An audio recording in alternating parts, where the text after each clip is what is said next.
On today's episode of Let's Grow Together, I interview my good friend Jared, and we dive into his incredible story. He's been through some hard times, through his family, through getting in a car accident, like so many incredible things. But we really talk about him and his life and his quest of being a life alchemist. And we get into what an alchemist is and everything into that episode. Just really powerful hearing his story. And there's so many golden nuggets and things to take forward that we can use from his story and the lessons that he's learned through all the different experiences from traveling the world, and the different things to get to where he is today. So without further ado, let's dive in. But first, the intro. Welcome to Let's Grow Together. My name is Nick Monotadibus, motivational speaker and digital marketing strategist. And this podcast is all about helping you grow both in life and business. Let's dive in. We are back, and I am fired up for another episode. This is so great. This is such a great guest to bring on here. Because this particular individual was one of the first, I'll say it, my first friend that I created in San Diego. And it's so cool how we met. I just posted a video in a group and you replied. Next thing you know, you're taking me on a surfing lesson and making it happen. Now you're on the podcast. This is awesome. Welcome, Jared. So glad you are here. Thank you. Stoked to be here. What an awesome intro. Excited to dive in.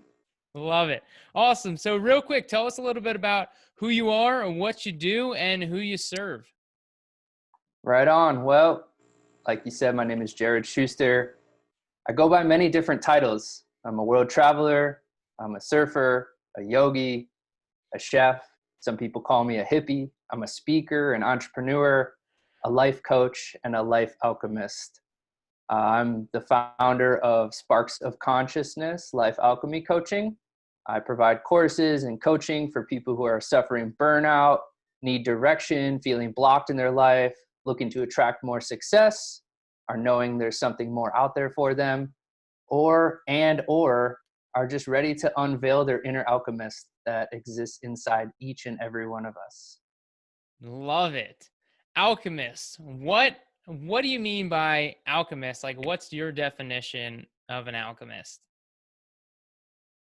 The definition of alchemist is somebody who can take something and magically transform it into something else. So whether it's piece of earth, turning it into gold, if you're going back to olden times, the way that I apply the word alchemy to life is tapping into the higher source or higher self of who we are and being able to transcend the monotony or the hard or the suffering that goes on in life, to see the silver linings, rise above it, and lead more fulfilling life, to align with your purpose and your highest calling.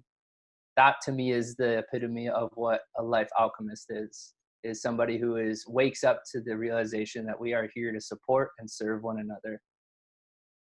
Dude, amazing. That's such an interesting title too, even in itself, as a life alchemist as a title, because I've never heard it used in that terminology. Really, my own background from the word itself is only from the book, The Alchemist, which I'm sure you've read, which is a great book. So, but I'm curious, so how did you kind of get on this journey? I know you got an amazing story and you've told me, off recording. And so I'd love to kind of dive into how you came about to this world of entrepreneurship, to getting in San Diego, your business. And I know there's a lot of places and world traveling and stuff that you've done. So I'd love to just dive into that.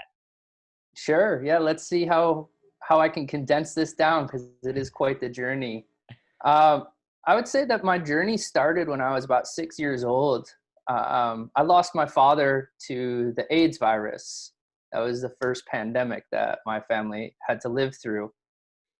After he passed away, for me, I think that my coping mechanism was always money. It was always like, how can I run away from my feelings And for me, the outlet was like business, sales, money, networking, like grind, grind, grind. So from 6 years old, I think it was 7, I had my first business. I started selling stationery door to door. And that just kind of, that set the stage for the rest of my life. At age 13, I was working at a Chinese takeout restaurant, making really good money under the table, working in restaurants from then on, started getting into sales, went to Purdue University, got my degree in business and marketing.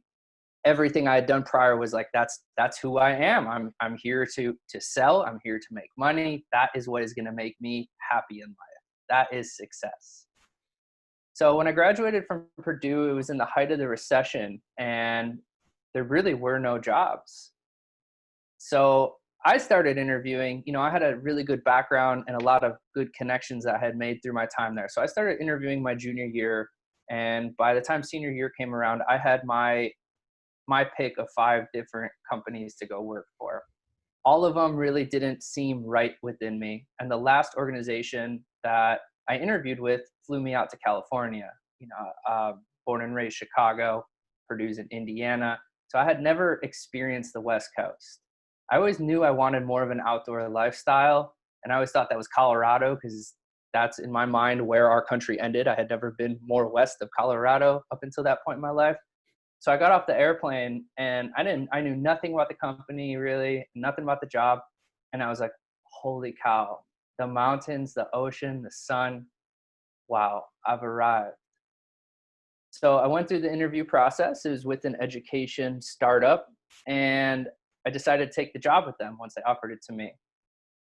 I was in the top 10% of the company almost right away. It was within the first 2 months of working there. Within the first 4 months, they promoted me to help them build out a brand new division in K-12 software and sales.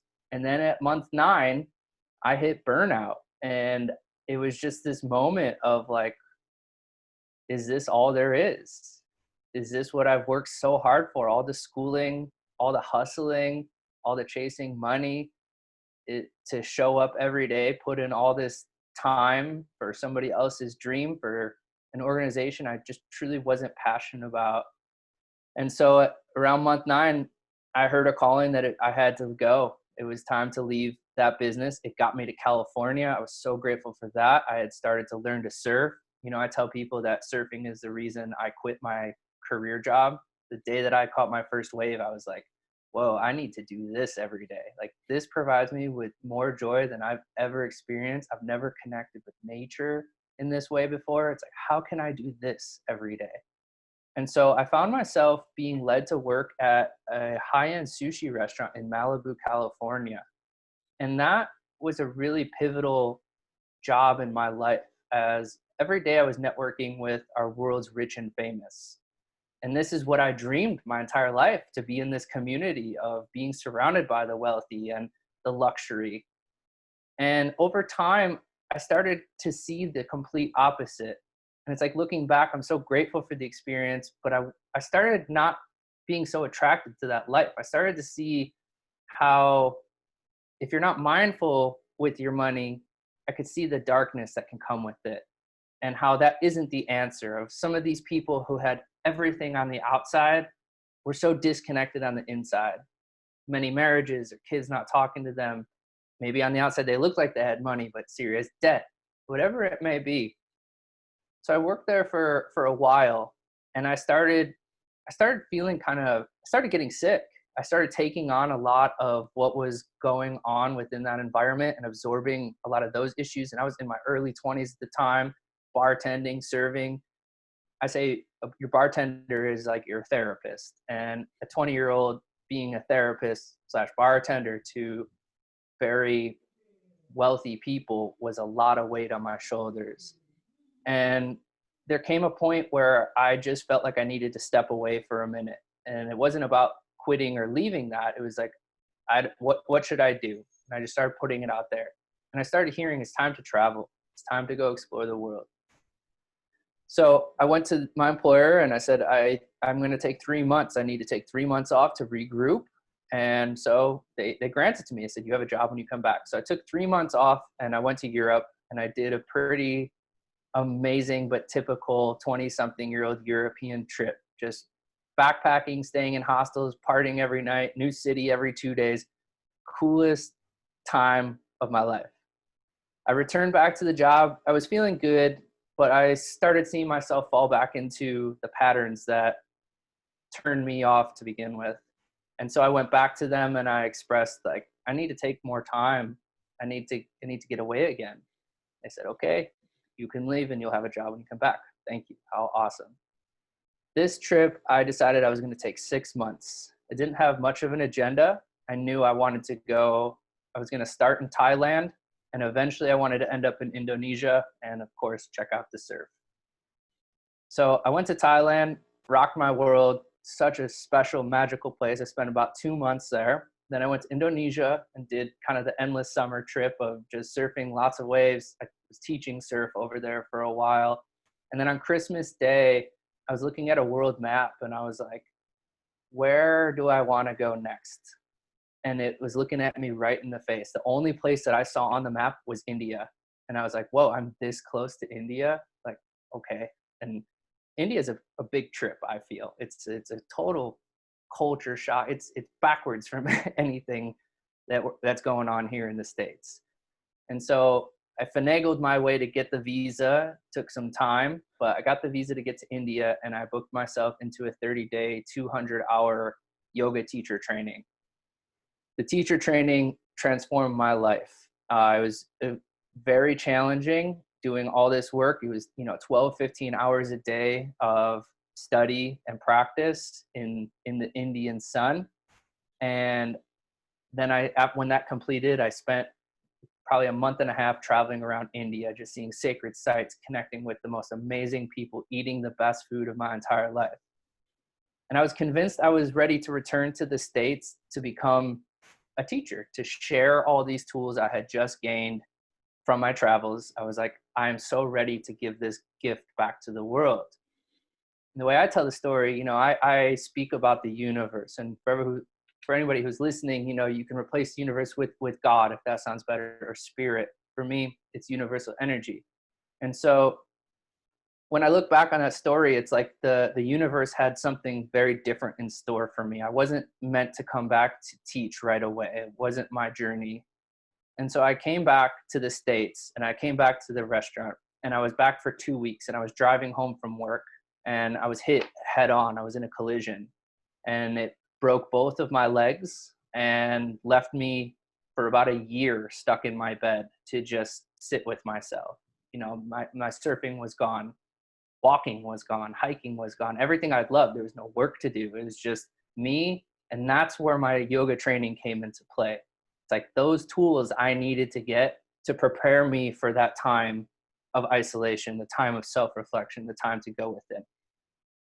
So as my year was coming to an end, the physical body really bounced back really quick. I was so grateful my body did some pretty miraculously healing that blew a lot of doctors' minds away. I give a lot of credit to that because of mindset, because of the tools in India. And so the final chapter of my healing led me to a shamanic healing center in the Andes Mountains of Ecuador. So I booked myself into this 12-day, 5-ceremony healing retreat center. Really had no idea what I was getting myself into, but when there's a calling there, this is how I live my life. You listen to your intuition and you go. Don't question it so much, just trust. So I showed up there, and you work with sacred plant medicine. You're working with ancient indigenous wisdom. The shamans are just like some of the most powerful people I've ever experienced my whole life. My second ceremony just radically shifted my entire life. I was able to pretty much heal and let go of 20 years worth of baggage in just a matter of about 18 hours. They were the hardest 18 hours of my life, but I chose to release that. And a lot of that came back to my 6-year-old self, of me never truly learning how to get over, how to grasp losing my father. So in that ceremony was where I got to reconnect with him, where I got to let go of the anger that I found out that I had been holding on to for so many years. I was angry that he left us. It was so freeing to just finally surrender to it. And after that ceremony, I went to the owner of the center, and I just I was like, I have to be a part of what you have going on here. I have so much more work to do on myself. I need to learn how to be here for others. I am here to serve humanity. Like I need to learn my gift, my tools.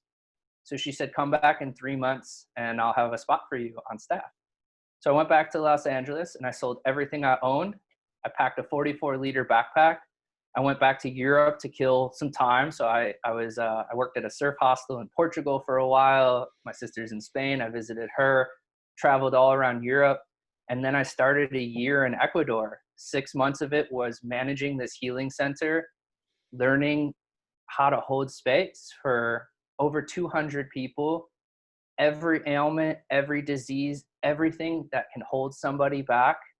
I saw come through there, and I saw people get a taste of their higher self. I don't say that they were fully healed, but what you get shown in ceremony is tools to apply to your life to complete your healing. So after 6 months, my calling there, I just knew my time there was done. I was fried. It was the best work of my entire life. It was the coolest. I tell people, if you've seen Harry Potter or X-Men, the training academy or the school in Harry Potter, it's like I was there. Like, it's real. I really was there. I was one of the students. I got a PhD from there. And I left the center and I moved to the coast of Ecuador. I found this tiny little fishing village. I was like one of the only gringos in town, and I just surfed my brains out and reintegrated back into the world and lived there for 6 months. And at the end of that, I was like, okay, my time in South America, for now at least, is done. Where next? And I sat with that and I sat with that. And I was anticipating moving to Europe, but I couldn't figure out how to get a visa. At the time, a friend had said, hey, I just moved to this great community in San Diego called Ocean Beach. I just come stay with me while you figure out where you're going next. Kind of the rest is history. I showed up with my backpack and I got to Ocean Beach and it was like, I'm home. This is what I'm searching for. The little beach cottage that I had in Ecuador that I loved so much. It was so hard for me to let that go. I'm now in this community in the United States where it's all these 60s and 70s retro beach cottages. I live 2 blocks from the ocean. I've manifested this, what my dream was in Ecuador, I've manifested in the United States. And I've been here now for, I think, close to 5 years. And I've been doing the work that I shared with you all a few minutes ago of coaching, holding space, helping people transform, helping people unblock what's going on inside of them. I do that in many different ways, whether it's through just a surf lesson of let's get out in the water. I've gotten clients by working with dogs. I love animals. I train and walk dogs just for fun on the side. And it's amazing where clients show up or where people show up when you just show up as your authentic self. So that's the short but long version of my story for you. Yeah, I mean, it's so fascinating. You've been to so many places. I didn't realize that you had been to like Europe multiple times. Like there is like you went there, then you came back, and then you were in India, then back, then in Ecuador, and just like, and I love the reference to Harry Potter and X-Men. I'm a huge nerd, so that totally like hit a chord with me. Like that's the dream, right? Mm-hmm. Xavier School for the Gifted, the Wizarding World, gotta love it. It's so interesting. There's so many things that I want to hit on because I was taking notes on the things that you're saying, but there was one thing that kept coming up, throughout this process. One core thing, your whole journey, everything. And, our relationship in itself has had an attachment to this as well, which is surfing, and how that's such a huge part of just like your lifestyle and thing. What is it about, surfing that you just find so invigorating and, being able to connect? That's it. As you're even talking about it, I feel chills because of what it does for me. Surfing is the rawest form of connecting to Mother Nature that I've ever found. It is the place to disconnect, to reconnect. So it is the one place that I have found where you're not there with noise outside of, maybe other surfers or sounds of the ocean, but you're so present. And that's all it is like you are so in the moment. You're at the mercy of this incredible but extremely powerful energy and body of water. You are at the mercy of all the living things that exist. You are in their house. And like we saw last time I took you surfing, a pod of dolphins. It's like, if you've ever experienced dolphins in the wild, I mean, it's breathtaking. There's something primal inside of us that just is like, holy cow, these creatures are amazing. And when seals pop their head up, they're like the dogs of the water. And but the core theme is being in the present moment. It's a place that just centers you. And if you've ever tried surfing, you know you can't catch a wave if your mind is on anything else. You have to be so just focused on what it is, what's coming behind you. And if you're thinking about something else, that wave is going to pass you by, or that wave is going to tumble you and throw you around. So it is the truest practice of mindfulness, of presence, of gratitude. It is my church. I'm in the water every single day, and it's my therapy. I need it. And I encourage anybody, like I did with you, like anybody who comes out here, hit me up for a lesson, but just get in the water. Like, go touch the water. We need it. Our bodies gravitate towards water.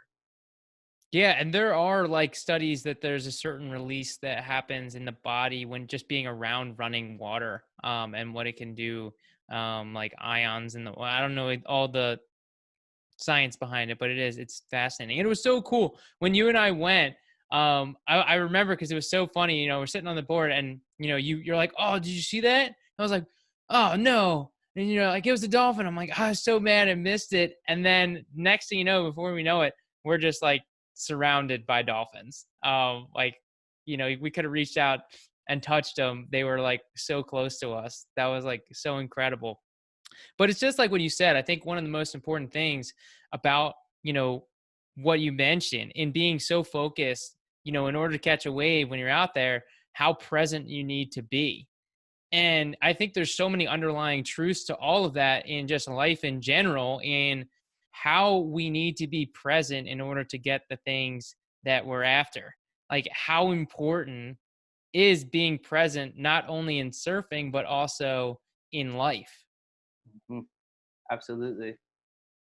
That's it. Yeah. Is if you're thinking, I was actually writing on this today, kind of on the power of manifesting and your visualization. And it's like, if you're thinking so far, it's great to have your goal and focus on that, of like what you want in the long term, but you have to be so present so that each little step can show up for you to see it. Otherwise, all you're focused on is this thing so far outside of yourself that seems impossible to attain. So this is where the practice of like mindfulness comes in, of almost taking yourself out of situations and viewing yourself in this moment right now, and choosing how you want to react, choosing how you want to show up, choosing how you want to accept the next step that presents itself. So I think that's where I mean, you're spot on where my passion of surfing comes from, because it can be translated to every aspect of your life. Yeah, and I think it's just important in general, like to find your surfing. You know, like it doesn't have to be Hmm. surfing. I think we just need to find what really makes us like so happy that we want to be able to do it every single day. You know, and it's like, you know, here in your situation, you're like, I want to surf every day. Okay, so how can I create a career, or, you know, a business that allows me to surf every single day? Hmm. And I think that's so awesome, because at the end of the day, you're starting with the end in mind. What did you want to do? You wanted to surf, and then you're figuring it out and going from there. But you have such a cool story just with everything that you've been able to do through through your training. And you've mentioned a few times, that I'd like to dive in a little bit more, is just manifesting. You know, it's something that people often talk about. I've had my own experiences with manifesting, but I'd love to hear more about how you see manifestation and how it has kind of helped you. I know you shared some of the examples, but I believe you have a whole like document that you've created focused on manifestation. So I'd love to hear more into just the realm of manifestation. Absolutely. So manifesting is your connection or your declaration to the universe as to what it is that you're ready and wanting to receive. I'm a big believer that we are the creators of our own reality, and we get to choose the world that we want to live in. And with that comes ever abundance. We can have really anything we want in this lifetime. It is up to us to show up, to take the steps, and to receive it. You can't block it once you take the steps and say, I don't want it anymore. So for me, this document that you're referencing is a course that I am creating. It will be ready in the next few weeks. I'm excited to share it with the world. But I have laid out 8 steps of how to manifest. I created it into this pyramid. A lot of it begins with visualization, visualizing what it is in your mind's eye that you are desiring so much. What is the joy? And again, when you manifest, it's like you don't just hit it once. Once you get to the top, once you receive it, I'll get there. The top is always gratitude. But so you create a strong vision. From there, you're going to build your desire. How do you convince yourself to almost salivate for what it is that you're visualizing? So you want to create that in the brain. It's all about planting seeds subconsciously in your mind. You have an idea in the conscious, in the forefront of your brain, but the idea of manifesting is, how do I move it from the forefront of my brain to the back of my brain so things start happening automatically? So after you build the desire, then you have to work on belief. This is a really big topic of, let's go back. Why do you believe the things that you believe? Was it an indoctrination? Was it from something outside yourself? From parents, from friends, from politics, from the media? Do you have self-limiting beliefs? You need to look at those and break down kind of like, what are my beliefs that are holding me back from being fully open to receiving what it is that I want to receive? From there, it's surrendering to acceptance, of just fully accepting where you're at in life and trusting that what is there for you will present itself when the time is right. We talk about intention setting, how important it is to wake up every day and set an intention for what is that day. You know, I talk a lot on mindfulness. Intention and mindfulness really go hand in hand together. Of what are you intending? What energy are you putting out there? It's like, am I choosing happiness today before my day even starts? Is that my intention? Am I intending that I'm going to perceive negative tasks as lessons or less challenging than I normally do? So, like I said, energy is everything with your intention. What are you putting out to receive and attract back? From there comes by far the most important stage of manifesting is action. A lot of people think, oh, you just wish what it is you want and sit back and it just shows up at your doorstep. And it's like, well, I could tell you that does happen sometimes, but it's a much more accurate way to receive when you start taking action. And that just means showing up every day. Not these giant leaps. It's like, what is one thing that I have done today to get me closer to my goals? And the more you do that one thing leads to the next thing, leads to the next thing, leads to the next thing. But you would have never known that third step down the road had you not taken the first step. So it's just showing up and saying, I'm ready. From there, it's allowance. And then at the peak is gratitude. And for me, the foundation of life is gratitude. Of just thank you, thank you, thank you. Thank you for the challenge. Thank you for the blessings. And in my family, we have a saying. My mother coined this term. We say, thank you more, please. One word, thank you more, please. And it's this idea of expressing gratitude for all the blessings you have in your life. And the more please is about tapping into that infinite, abundant love that the universe has for us. So you can always ask for more. It's never thank you. This is enough. It's like, no, go on. What do you want next? You can have it. Let's go. Let's keep working. You got this whole life to create, to manifest, to choose what it is you want. So thank you more, please. I love that. Yeah, thank you. Thank you more, please. No, that's so awesome. And I love that aspect again, just the concept of abundance, of being, able to have more. There's no limitations on what you can have, but it comes with starting with that intention. And I love that you brought up the intention, because that is the first step. And, in what do we want, focusing on what we want and taking and setting that intention on a daily basis with the action.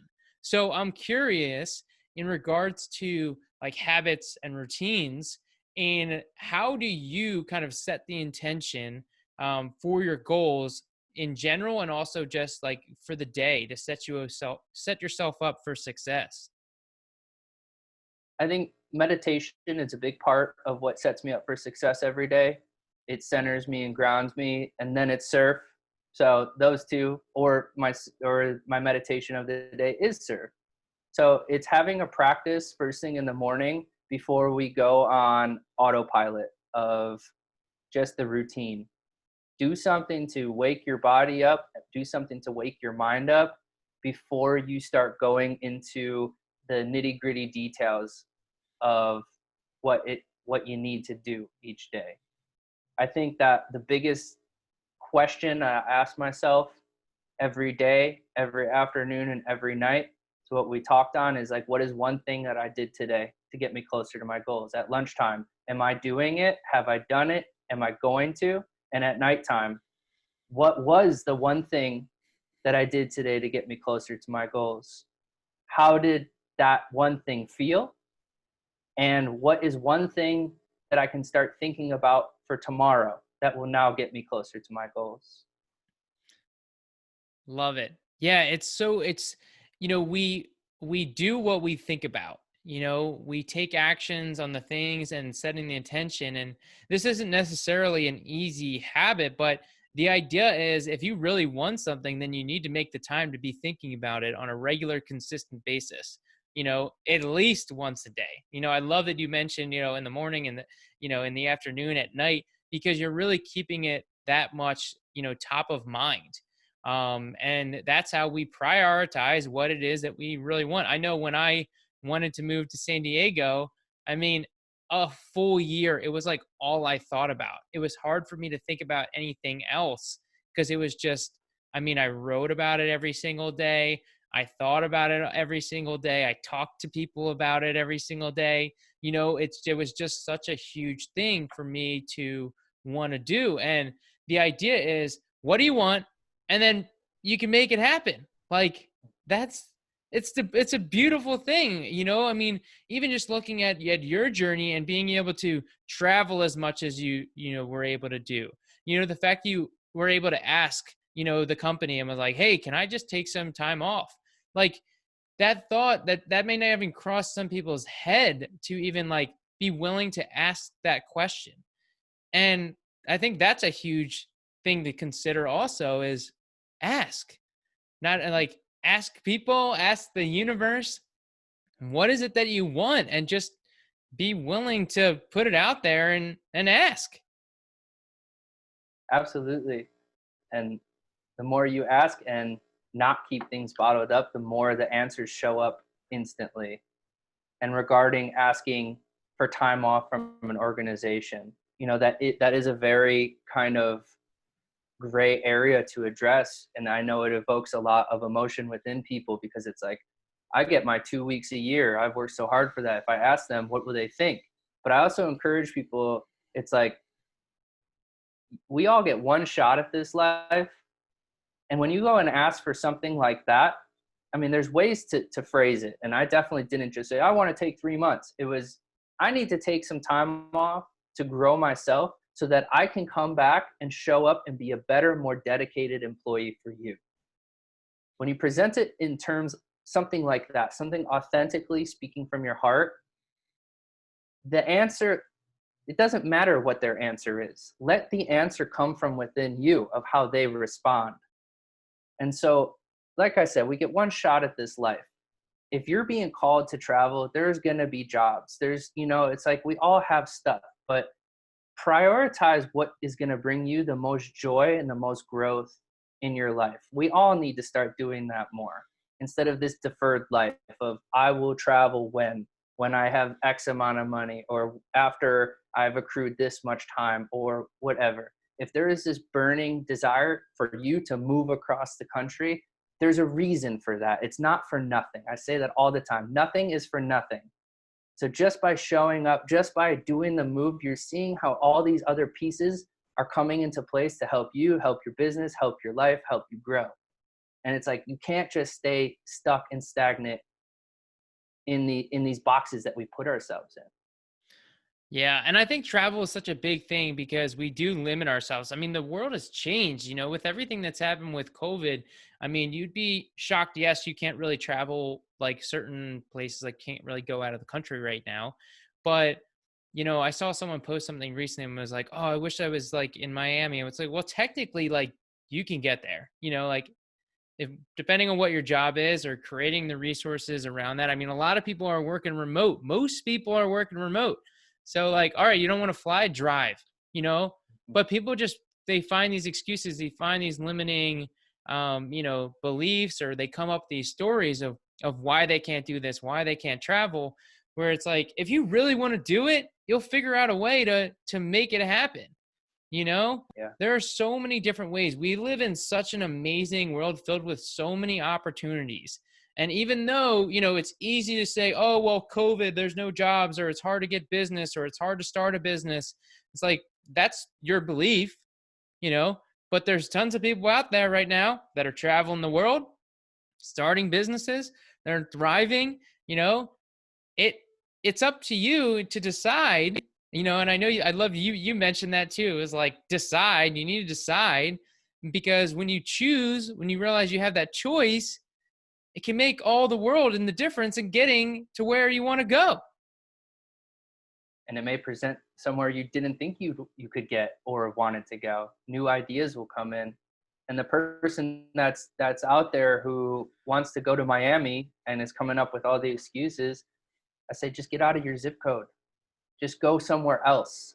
It could be a day trip, but get out of your comfort zone. Just start there. COVID is a really interesting time, and it's been tough for me, especially to sit still and not go. I thrive abroad. I love getting out of this culture. I'm too comfortable in this culture. I like putting myself in other communities that I'm the only me there. I'm the only one that looks like me there.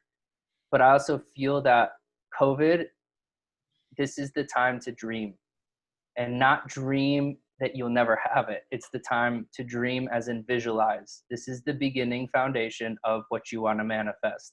And this is the opportunity that we all have right now, no matter what you have going on in your life. Doesn't matter if it's travel, doesn't matter if it's starting a business, whatever your thing is, right now is the time to go in as in within yourself, to sit with yourself and start asking. We all have this awesome opportunity to start dreaming right now, because things are going to shift and change and open up, and our world is evolving. And then when that happens, you're going to be so much more ready because you spent the time during this time to dream. Love it. Taking the time to dream, using the opportunities where we are, and making our dreams a reality. That's like a huge part of this. One thing I'd love to kind of circle back to, it was something you actually mentioned really early on before you even started getting into your story. And you mentioned how you were thinking about success and how much you wanted to achieve success, and that looked at making lots of money when you're surrounded by all these people in the sushi restaurant, making tons of money. So how do you define success now, I should say? Yeah, I mean, in one sense, success to me is ultimate freedom over my time. But in the bigger picture, success to me is having enough of whatever, of resources, enough material resources, enough time resources, enough financial resources to give back. To me, the most successful people, the ones that I admire and idolize and strive to become, are the ones that are so focused on, I have figured this thing out. How can I give it back in the most cost effective, free, best way possible to affect as many people as I can? Because we're all here to share our gifts. When you wake up to your gift, your job is to share it with humanity. We don't keep it for ourselves. So it's one thing to build the success ladder of the toys and the money and the houses. And that's a different form of success, but take it one step further of how can I give away? How can I fill myself up with so much love that I have to give it away? There's just, I need to give it, give it, give it. That is success to me. And that is what I practice as often as possible. That's how we met, of doing what I call authentic networking, of reaching out to people who I feel like I'd connect with. There's no hidden agenda. There's no There's nothing. It's like, let's have a conversation and let's see where it goes. Let's see if we can help support each other on this journey called life. And here we are. And I have this with so many other people. And it's just showing up as me and saying, this is who I am. Take it or leave it. But I have a lot to offer. I want to give. I'm just here to give. Love it. I did have a hidden agenda. I wanted friends. That's a good one. I think that's okay one. No, Yeah. I do love what you said though, because that's such a unique answer to the question, and really focusing on how we can give back, and what that looks like, because often it comes down to money, or different aspects of, most of it's wrapped around money, whether it be homes or travel, because that can cost money, but obviously there can be efficient ways to travel that don't cost as much. But to talk about having the resources to be able to give back, is just super powerful, and just says so much about you, to reflect on. And I think that the more that we can focus on giving back, and there's so many different levels of that, whether or not we're giving back our knowledge, whether or not we're giving our resources, or money or not. Like we underestimate what giving back actually means. We a lot of times we associate it with money, but there are so many things that we can actually focus on that allow us to give back, that's not necessarily focused around money. And I think that's such a powerful thing. Like you said, even just with other people that you're meeting, you're giving back to just people. It's not necessarily like charities. It's just like the give mentality. And when you think about all of like super successful people, the ones that have like really wealthy, but then end up like committing suicide, but the ones that find purpose, the ones that find meaning. I mean, there's a reason why there's so many top celebrities that like start nonprofits, and they find something that is deep within them that they want to give back, that they believe in, because they've reached a certain level of success, allows them to impact even more because of the influence that they have. And so, with your answer, I think that's just such a, inspiring answer to achieve success, because more success means your ability to give back more. Thank you. Yeah. And a side note to touch on, just to tell people out there that travel does not take money. That is a myth that I want to demystify today. That I speak on my journey, and a lot of people are like, how have you afforded it? And I'm happy to share that with you. Reach out to me, but it does not cost. It costs as much as you're wanting to spend. Right.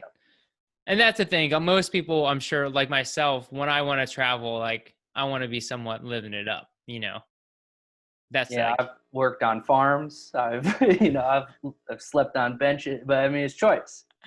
But it's right. given me the experiences. So, But again, what you're saying too is like, well, how much do you really want to travel? Like that's the question that you're asking. You're willing to work on a farm and sleep on a bench because you wanted to travel that much, which shows how much. But again, you don't necessarily have to do that. But there is, again, determining what that threshold is for you to be able to make those travels, and it doesn't have to be crazy. I mean, people overestimate what traveling even looks like. I mean, you don't have to travel abroad. Just like get in your car and go somewhere. Go to the next state over, you know, stay there for a weekend. I mean, it's just like people underestimate these little things. And once you kind of can get out of your environment, I think that it opens up so many things within your mind. And that's what we want to be able to do. We have to think about how we can change our environment, change the things that we're doing to open ourselves up and create that space to be able to evolve in ourselves. And if we're just always in our own bubble, doing the same thing every single day, you're just going to stay the same and you're not going to grow. have you heard that quote? And I'm not going to do it justice, but it's like, insanity is doing the same thing. Oh, do you know the full quote? What is it? Yeah. Good one. Yeah. Insanity is doing the same thing over and over again and expecting a different result. That's it. I love it. Yeah. So It is. true. It's so true. If you want change in your life, you need to change your life. Mm. Like it's as simple as that. Making those changes and making those adjustments to get the things that we want. Um, super, super powerful stuff. Man, this was so awesome. Hearing your story, the life alchemist. I love that.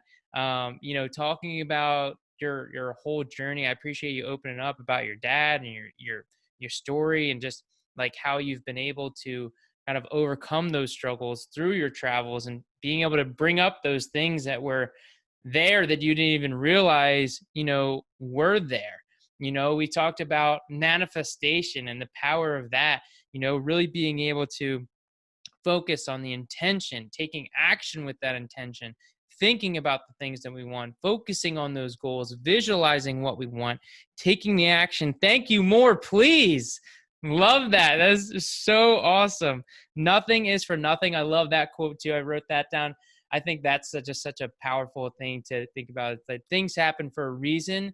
Take notes on the signs and the things that we see, and give back, give back. It's a beautiful world, and it just feels good. Do it for the selfish reasons, because when you give back, it feels good.